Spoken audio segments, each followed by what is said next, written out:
Hello అండి. ఎలా ఉన్నారు?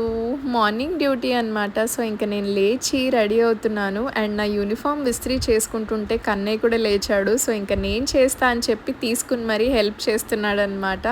సో, ఇంక ఫ్లైట్‌కి రెడీ అయిపోయాను. కంపెనీ క్యాబ్ వచ్చింది. టైం చూస్తున్నారు కదా! మార్నింగ్ 7 అవుతోంది. మరి ఈరోజు ఎక్కడికెళ్ళాను అంటే ఫస్ట్ హైదరాబాద్ నుంచి నేను గోవాకొచ్చాను. చూస్తున్నారు కదా! ఇది గోవా ఎయిర్‌పోర్ట్ అండి.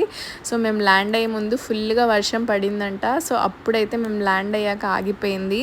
మరి మీకు ఐడియా ఉందో లేదో గోవాలో 2 ఎయిర్‌పోర్ట్స్ ఉన్నాయండి. ఒకటి ఓల్డ్ ఎయిర్‌పోర్ట్ అండ్ ఇదిగోండి నేనొచ్చింది న్యూ ఎయిర్‌పోర్ట్ అనమాట. సో, దాని పేరొచ్చేసి మనోహర్ ఇంటర్నేషనల్ ఎయిర్‌పోర్ట్.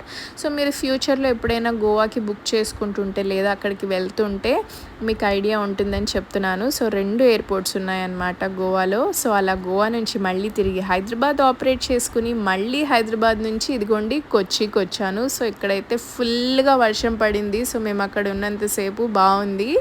సో, మళ్ళీ అలా తిరిగి కొచ్చి నుంచి హైదరాబాద్‌కైతే వచ్చేసాను. 4 సెక్టర్స్ లాంగ్ డే అనమాట.